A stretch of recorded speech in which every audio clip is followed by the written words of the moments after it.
Hello again and welcome to another Warhammer 40k Imperial Guard Tactics video. Now before we get into today's video, I would like to say a huge thank you to Andrew, aka the Iron Saint, for sending in these awesome pictures of his pure infantry conscript spam Imperial Guard army. Truly a man after my own heart. Andrew recently posted a thread on Reddit, which I will link down the description below, where he explained the success he's had with running his 300 conscript army at 3 grand tournaments. He's actually got about a 66% win rate with this army, which is pretty good. Gone 12-7, so can't complain about that too much. And actually, I just really love this army. Have to say, I was actually aware of Andrew's army before he sent in the pictures and before I saw the Reddit post, because I do keep my finger on the competitive meta, and I kept seeing this mad bastard with a conscript army popping up at grand tournaments and seeing the results. So absolutely fantastic, Andrew. So congratulations on your wins and your success. You've definitely inspired me. I've got a grand tournament coming up in a week or two, and I've got to decide which army I'm going to take. Can't decide between Scions and pure infantry, but this may have swung me towards the pure infantry. We'll have to see. Anyway, thanks for these pictures in. If anyone else has got any cool pictures or any cool success stories that they've had recently, please send them in to me. You can post your threads and your pictures on my Facebook page. Again, there'll be a link down in the description below. And also you can email them to me at mordianglorytv@gmail.com. Without further ado, let's crack on with today's video. So today, guys, if you haven't guessed it from the title of the video, I want to talk about a bit of a hot topic that's running through the Warhammer community. To be honest, when is it not running through the Warhammer community? Let's talk about power creep. Now, for those of you that are joining us for the first time, maybe you're just getting into 40k in the competitive scene, what the heck is power creep? Well, it is essentially the concept that as an edition goes on, as each army receives its update or its codex for that edition, by and large, there's a general trend of the later factions getting more and more powerful as the edition goes on. So you'll start off with someone like Space Marines, who come out and they're strong just because they're the first people to get a book in the new edition. But then as time marches on, as we get more and more codexes released, Space Marines start becoming less and less powerful, and then you have things like Admech and Drukhari which come along, which just blow the socks off everybody. And that's the general idea. Now, firstly, there is an argument, does power creep even exist? And the answer is yes, power creep does exist. If you want an example of power creep, if you want to get a real idea of sort of the cumulative effect, edition on edition of power creep, then I want you to all to cast your minds back. And for those of you that weren't around in 5th edition, just enjoy this. But for those of you that were around in 5th edition, just cast your minds back and think about when everyone was raging because Grey Knights could take dreadnoughts that had 4 autocannons. Wow. 4 autocannons. Holy shit, guys. That's so broken. Bear in mind, these weren't 4 autocannons firing, 8 shots. These were 2 twin-linked autocannons, which meant that you got 4 shots, but you got to re-roll the hits. Ooh, wow, so broken. And you can run like 2 or 3 of these things. Holy crap, guys! How are we gonna cope? So that's what was broken in 5th edition, and in 5th edition, what was also broken was chimeras for the guard, because chimeras pretty much had exactly the same stats as they have now, relatively. Obviously, we've moved away from our armor values and whatnot, but relatively speaking, chimeras had pretty much the same stats now. But they were super broken because the guardsmen inside could shoot like 4 weapons out of the top of the chimera. Ooh, that's scary. 4 whole weapons from guardsmen shooting out of a chimera. You could make them veterans. It's not scary. It's not scary. So that's what was considered powerful a long time ago. And now, if you want to see, want to know what power creep is now, you want to know what we have now. Well, in 9th edition, you've got, Dark Elder armies, or Admech armies, I should say. Admech's a better example, where you've got an 8-point troop with a 2+ save. I mean, yeah, that's all we need to say about that. So we've answered the first question, because some people will argue that power creep doesn't exist. Power creep totally exists, and if you want to get the clearest example of it, you just look across editions. Within editions, though, if we focus a little bit more locally, let's look at power creep within 9th edition. So you have, for example, the Necrons, who they have their command protocols, which are a bit like combat doctrines, but essentially you get 6 of these things, and you have to just say, you know, which turn they're active. So turn 1, you might load in the floppy disk to your Necron warrior's head, saying you're going to move a bit better, and turn 2 you might shoot a little better, and turn 3 you might fight a little better. That's what, you know, you don't get a choice. You've got to write them down, then come hell or high water, that's the order that they're going off in. And you do have some ways of manipulating it, but not really. Not consistently. And then you have Admech, who they also get, you know, 6 or more of these like doctrine imperatives for their Skitarii, but they just get to pick before each round which one they're going to have active, which is like straight away just looking at those two things. Well, you've both got the same amount, but one you have to write down pre-game and you have to go through it no matter what, and the other one, they're only one. Both of these are only one use for both factions, but you get to pick it pretty much when you want it. That's an example of power creep. You know, you've got an example of, okay, auras. You know, Marines can put like captain rerolls on like one unit, which then gets to fly off and do what it wants. But the rest of the time, if you want some form of rerolls or some form of buff, you're going to have to stay in range of your captain, in range of 6 inches of him. If you're Admech, you either have to be within 6-inch range, or you can be anywhere on the board as long as you've got a 5-point upgrade for your unit. Anywhere on the board. If you want to look at the difference, if we broaden the scope a little bit, if you want to look at the difference between Imperial Guard Voxcasters and Adeptus Mechanicus data tethers. In 8th edition, with our 8th edition codex, the Guard get an upgrade for a unit. It's 5 point per squad. Bear in mind, we can only take 10-man squads. Skitarii can take 20-man squads, which means their upgrade is twice as efficient as our upgrade, not even taking into account the stats of the different troops. Anyway, and our Voxcasters allow us to do orders within 18 inches, but they're not 5 points for one unit. They're 10 points because you've got to have a Voxcaster next to the character, and he has to use that Voxcaster from one squad to issue an order to another squad who's within 18 inches. Or you go to Admech, who only need one data tether, and the Skitarii Marshal can just use his inbuilt data tether, which he doesn't have a points cost for, to buff the Skitarii unit anywhere on the board. So look at power creep there. You've got an example of one faction having to spend double the amount of points for like half the efficiency per unit and having a limited range versus 5 points unlimited range. One unit needs the upgrade, and that unit can be a 20-man unit.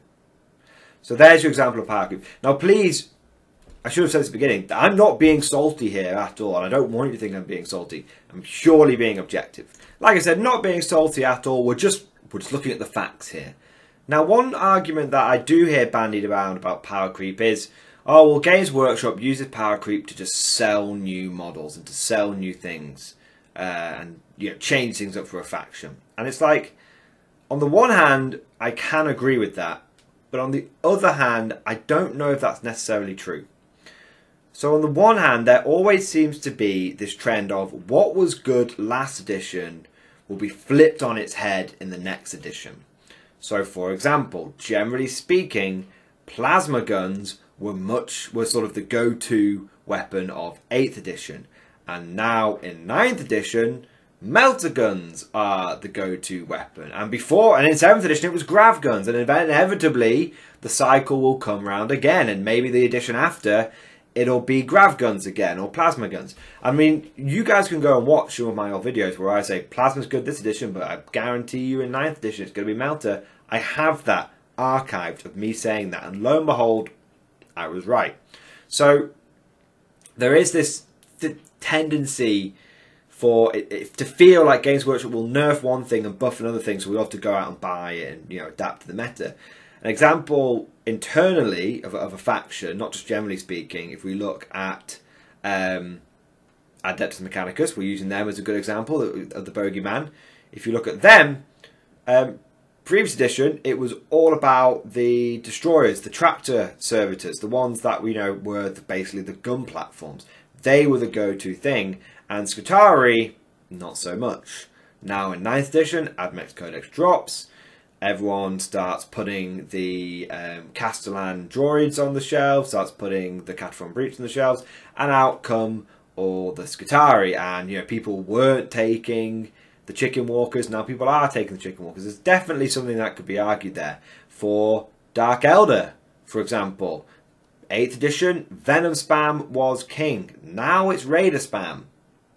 Okay? Now it's Raider spam. So you could definitely you could make an argument for that and go, oh, well, it looks like they nerf one thing and buff another thing, so that we all have to go out and keep changing our armies up. Possibly. But then you have to look at some weird things.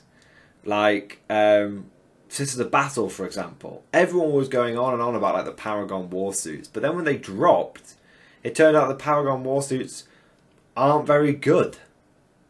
Okay, now I'm sure some people will be banging on the keyboard saying, Morning Glory, what about that time when they were like immune to damage from weapons? One, that got fixed. And two, even with that, like, people weren't running them. Okay, now, I may be limited to my own worldview here.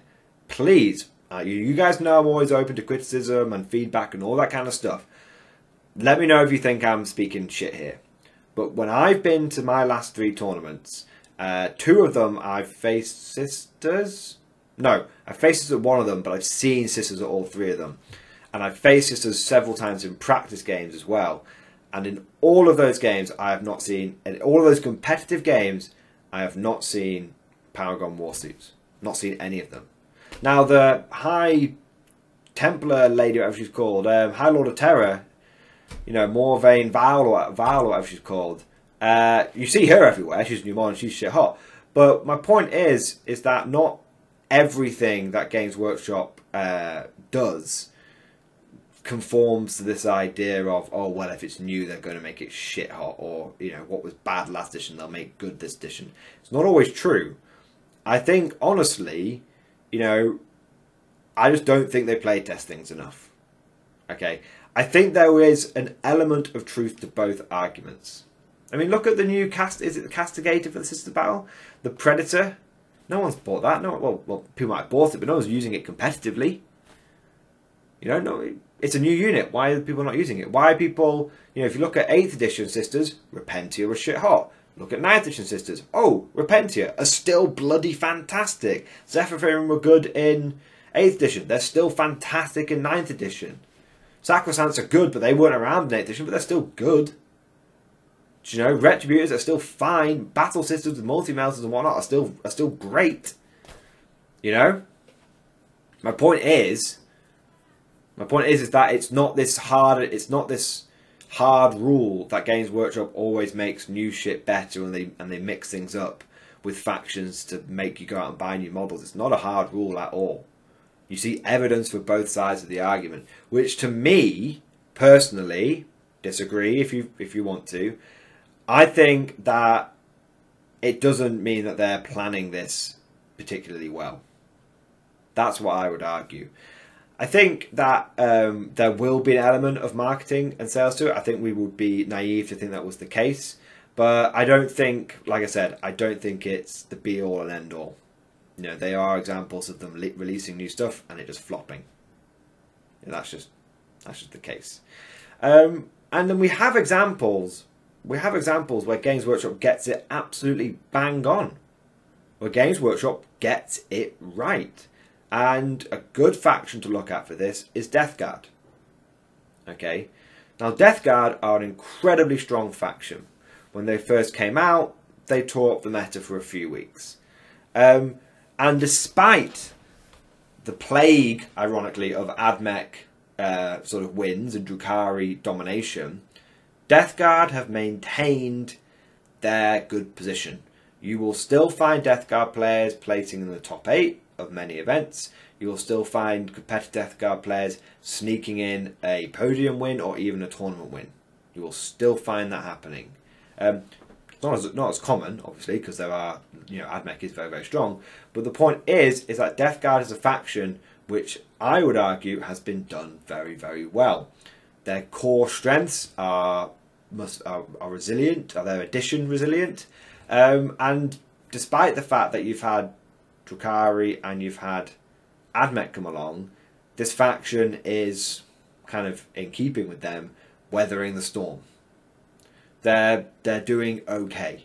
If you're a Death Guard player, you can go into a game with AdMech, with Drukhari, and know that you've at least got a fighting chance. It might be your odds are like, they're not quite 50-50, not equal. Maybe your odds are like 60-40 or 66-33. But there's still a decent chance that you can pull off a win. And there's examples of this in battle reports. If you Tabletop Tactics, we all know about them, all love them, fantastic channel. They did a battle report with AdMech versus Death Guard. Neither list was top competitive, but both were strong lists. Semi-competitive, you could take to an event and hold your head up high. And spoiler alert, the Death Guard absolutely minced the AdMech.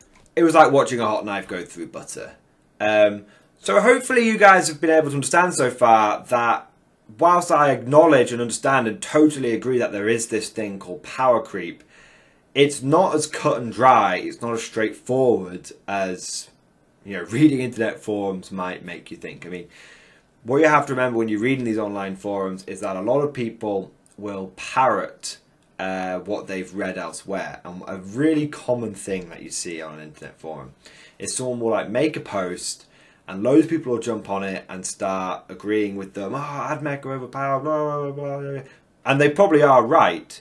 But then if you actually read all the comments, and you'll get, quite a long way down, suddenly you'll see someone who's leading a one-man crusade or one-person crusade against AdMech.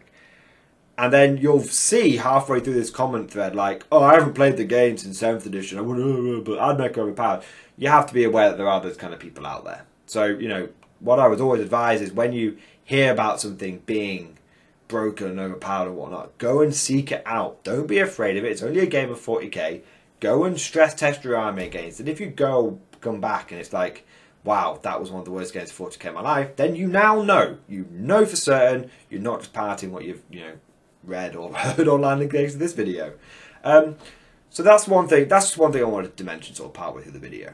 So one more thing I want to talk about with this whole power creep thing is how these new codexes can have a ripple effect on the meta. I see what's really interesting is that as the editions go on, as the codexes come out, I should say, in the edition, you will find that certain armies get pulled up by the changes in the meta.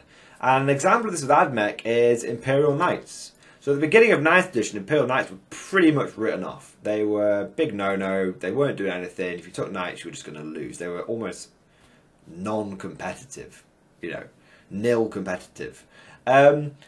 But when the AdMech Codex came out, and also before the AdMech Codex came out, with the Drukhari Codex as well, Knights started bubbling underneath the surface. And it's because, well, firstly, Knights are surprisingly okay at dealing with Dark Elder if you build for it, because there's many, many reasons, but one of the reasons is that a lot of the Dark Elder weapons cap out at Strength 8 with the Dark Lances, which means they're only wounding on 4s against, Imperial Knights.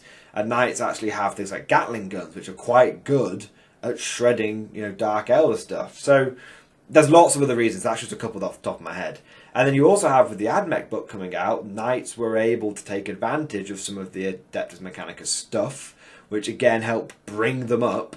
So to the point where now you are seeing Knights as a fairly semi-present force at most grand tournaments. You'll see a guy running Knights. Before the last 2 codexes, you wouldn't have seen anyone turning up with knights, not even using one for support. That's how poor they were. So there is that to take into account. You've also got to take into account that not everyone has had a codex yet, and whilst it's incredibly painful, and so, you know, talking about this from the guard perspective for a moment, guys, let me just get real, you know, get down from this morally, you know, nuanced position, and let me just get down in the dirt for a second. God, it is painful being a guard player at the moment. It's like, you know, I'm dodge, duck, dip, diving and dodging, but I can't dodge all the wrenches. You know, they are coming at me thick and fast, boys. And, you know, I'm doing my best. I'm running 300 bloody infantry. I'm running 70 bloody styles with all the Taurox primes that, you know, the God Emperor can give me. I'm trying everything just to maintain a, you know, 50% plus win ratio, which I'm managing to do. You know, overall, I think I'm bang on 50%. I've won 50% of my competitive games, which was all right when you consider last weekend the guard. You know, bear in mind it was only one weekend. As you know, the overall win rate is a bit higher than this. But you know, guard only had a 21% win rate last weekend at like 5 GTs. So I'm feeling pretty proud of my result. And obviously, you know, you've got Andrew here who's, you know, maintained like a good 66% win rate. So there are things you can do. But you know, it's tough. It's real tough. Waiting for your codex to come out.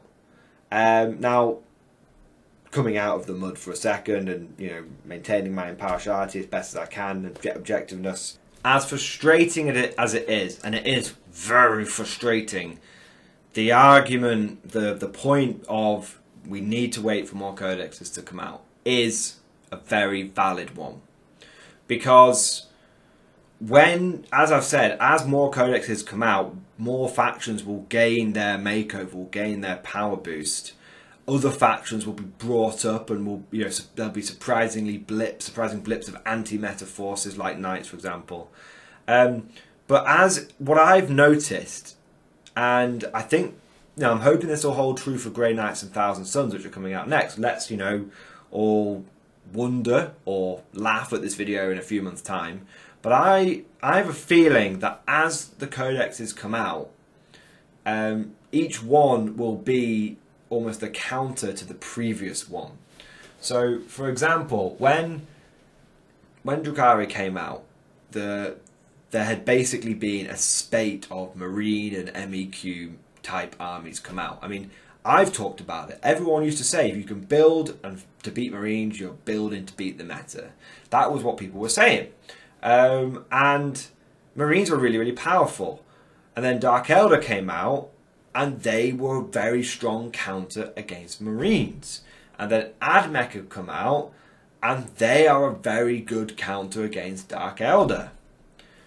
And so, hopefully, Grey Knights will come out, and they will be the counter to AdMech, because they'll have huge amounts of psychic powers, which AdMech and Drukhari have almost no way of denying psychic powers. And so hopefully we'll see these other armies come out and be powerful. And eventually, right now, there are like 2 or 3 armies which are really on top. Okay, you've got AdMech and Drukhari, which are definitely on top. And then sort of below them, you've got your Death Guard and your Marines kind of thing. You know, and so you've got sort of 4, you know, first it was just Marines are overpowered. And then it was Marines and Death Guard overpowered. And then it was, oh, Marines and Death Guard are still powerful, but Dark Elder's overpowered. And then it's Dark Elder and AdMech overpowered. My point being is, if we keep this trend up, it's going to get very difficult to start saying, oh, these codexes are overpowered, when we've got 5, 6, 7 factions which have all got strong codexes. And I'm hoping, I have my fingers crossed, all my fingers, on all 4 of my arms and on my toe, you know, on my 2 legs as well. Wait, 4 arms? No, Commissar, no. Anyway, sorry. I've got all my fingers and toes crossed that there is a master plan going on here. Or at the very least, if there's not a master plan, there's a vague outline. And the vague outline being that once these codexes come out, you won't just be able to, if you know, tailor against AdMech, you'll win. Because you can't do that now. You can't just tailor against AdMech. You have to be able to fight all these other armies as well. So that's my hope. That is the hope that I have. and that is the hope I want to present to you guys, that more armies and books will come out. They'll all be very powerful. Each one will have a strong a faction they're strong against and a faction they're weak against, and as a result, when you're building your army, you won't just be able to, you know, focus in on one faction. They'll all be powerful. They'll all be take-all-comers. They'll all have strengths and weaknesses. And that way, when you're building your army and other people building their armies, everyone's got to take into account this sort of take-all-comers. I'm sure there'll be blips along the way, but fingers crossed, that's what I'm hoping for. One very last little thing to mention.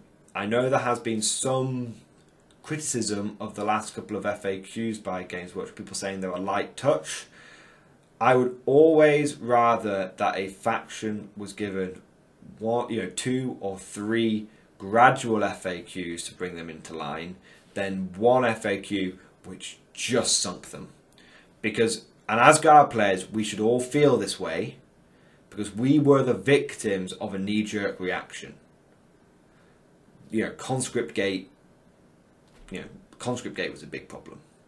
If we had unbreakable blobs of conscripts now, do you think it would be broken? No, it wouldn't. In the long term, in the grand scheme of things, it's better to apply a light touch, wait another couple of months, and then apply another light touch. And just keep doing that until you get it right. It's called a nuanced approach. And whilst it's painful, if we can maintain this objectivity and we can see the grand scheme, fingers crossed that it'll work. Or it'll all be totally shit. Every faction, this month it's AdMech. Next month, everyone's going to sell their AdMech and get Grey Knights, because Grey Knights will be unstoppable. I have heard they're going to be very powerful, guys. So maybe it will just be total bollocks. I think, genuinely, it's 50-50 which way it's going to go.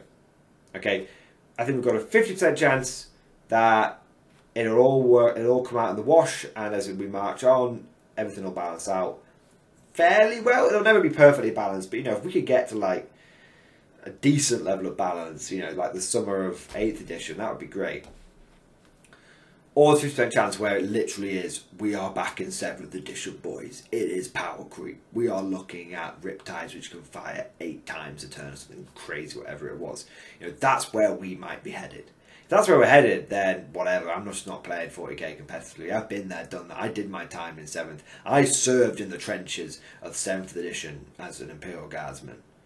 I don't want to go back. You can't make me go back. I probably will still go back because I'm clearly a masochist who loves pain. But anyway, we'll wrap this video up here. One very last thing I'm going to say. I will flesh this point out more in a future video next week. In terms of Guard, where can we go for this meta? We have a couple of different approaches that I think work. There's lots of options. We're a very broad faction, but a couple of approaches. I think we're rapidly getting to the point where if everything dies so easily, then it comes down to, saves and toughness don't matter. It comes down to number of wounds you can put on the table, in which case 300 conscript spam armies might make a bit of a comeback. That's one way. That's being anti-meta. The other way is we try and play the meta. Don't hate the game, you're in the game kind of thing.